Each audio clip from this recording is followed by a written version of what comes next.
will Caleb Williams be this year's C.J. Stroud? I understand that's an aggressive question, Ryan Clark, and I'm coming to you on that because what C.J. Stroud did was remarkable. Yeah, and I think that we have to put that in context. C.J. Stroud had one of the great rookie seasons we've ever seen at the quarterback position, but I absolutely believe Caleb Williams can duplicate it.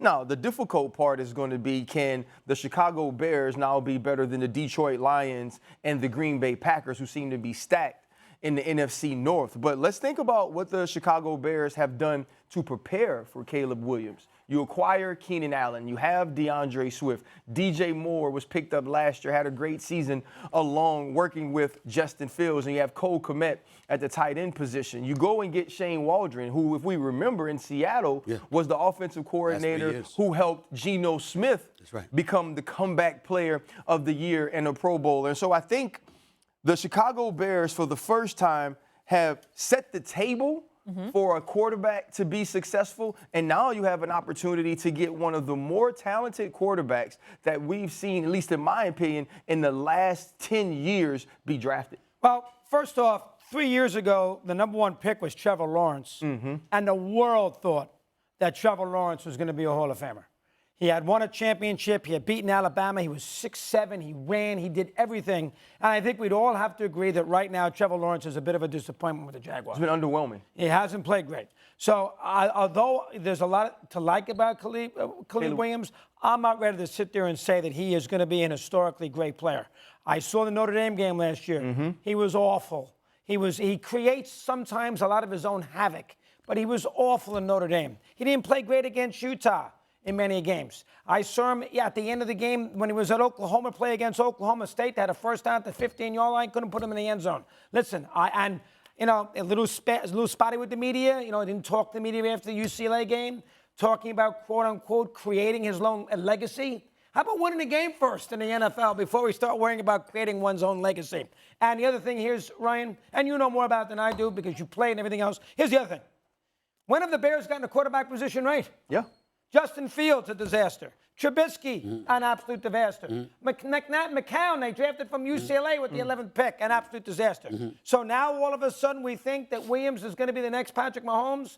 He could be, but he's not Troy Aikman. Okay. I don't think it's a guarantee. Yeah, and I think that's the other big thing, too, though. We can't hold Chicago's history at the position or as an organization against Caleb Williams, Ryan Poles, and Matt Eberflus. It's the same thing, I think, with Detroit and Dan Campbell. Eventually, someone has to have an opportunity to change it, and maybe Caleb Williams is that player. You could look at it that way. I look at it from the standpoint they're playing with house money.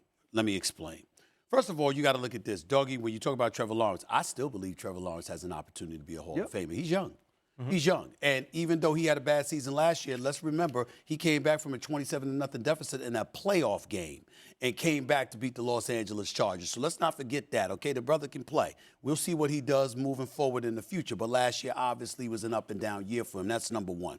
Here's what I would say to you about Chicago, because I always, I know you get on me about this, RC, but I think about weather. And I think about November and December. And I'm like, damn it, you're throwing the damn football in Chicago in November and December. Damn it, you ain't going to be throwing the damn ball much anyway.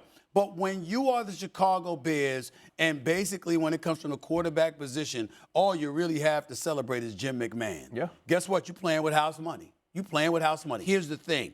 When everybody's projecting you to be number one, that's where the pressure comes off. I know Jaden Daniels is there, but everybody's been saying Caleb Williams. So taking Caleb Williams is not a crime. Now, if you're at number 2, or you move up to number 2, and you bypass Patrick Mahomes and Deshaun Watson for Mitchell Trubisky, now that's where you messed up. But there's really no pressure on the Bears right now because everybody and their mother's been saying Caleb Williams. So if he doesn't end up working out, it's not a pick that no one else would have made. Practically everyone else would have made it. And I think that's why they and isn't that the same thing with Trevor Lawrence in Jacksonville? That's right. We all said at the beginning of Trevor Lawrence's last year, or even the year before, people were saying if he came out, he'd go before Joe Burrow. I think what I do love about co-hosting The Pivot is I get to sit with people. I met with Caleb last week, right? He was on our show Friday.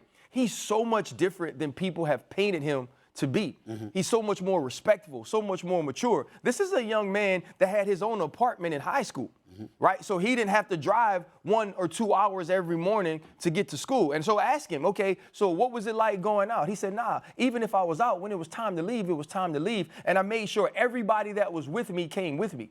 Right? This is also a young man that in the 8th grade told his father, I want to be an NFL quarterback, and I want to be the best that there ever was. And from that point, he had a regimen. He had training in the morning. He had nutritionists. And so at 14 years old, he was mature enough to say, this is what I want. I have to be uncommon to get it. And I believe that we don't associate those things with Caleb Williams like we do for other quarterbacks. Like people like to make those points about who other people are. And the self-awareness to say, I designed my pro day because of what everybody said I couldn't do. He said, because if you look at my throws from the pocket as opposed to my throws outside of the pocket, he's like, I'm more dead even than any other quarterback in this draft. But because I do the other things so well, that's what people point to.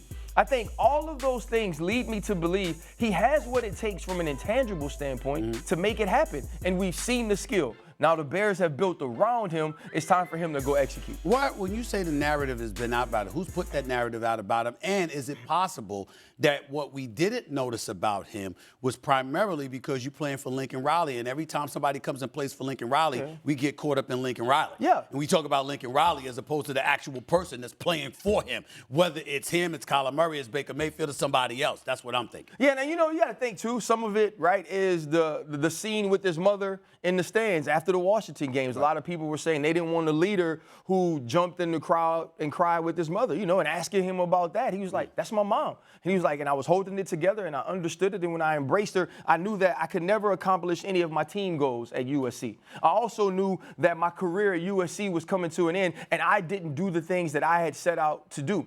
He also talked about the fact that he followed Lincoln Riley to USC because he did feel like he was the best developer or quarterbacks in college ball. And when we see a lot of the things that this kid has had to endure, I think we sometimes ignore what it's like to be the reigning Heisman Trophy winner, going back to school, the projected #1 pick, and the expectations that come along with that. And I think another part of the perception is we hear that his team has asked for equity, or we hear all of these different things. He doesn't perform at the combine. Some things that are unfamiliar to being a #1 overall draft pick that Caleb Williams has done, I think have built a narrative around it. I've seen him. We all have seen him play a lot. They're on TV constantly. Every week. So everybody, I don't care about the pro day. It means anything to me. I'm going to go by what I see with my eyes. And sometimes I love him, and sometimes I say, and that's fair. What are you doing? That's fair. I do both with him. So it's a little inconsistent. So now listen, everybody knew Troy Aikman was going to be great. Everybody knew Elway. When they traded for him. I mean, the Colts, they went to Denver. These #1 picks. I mean, I went to a couple years ago. Lawrence was the first pick. Zach Wilson was the second pick. Stinks. Justin Fields has already been traded. All right? Yeah. Mac Jones. Traded. Mac Jones. 15th pick in the draft. So you never, it's very, very unpredictable what to expect. And what C.J. Stroud did was exceptional, obviously. Winning a playoff game in his first season. The Bears have not won a playoff game since 2010, but I want to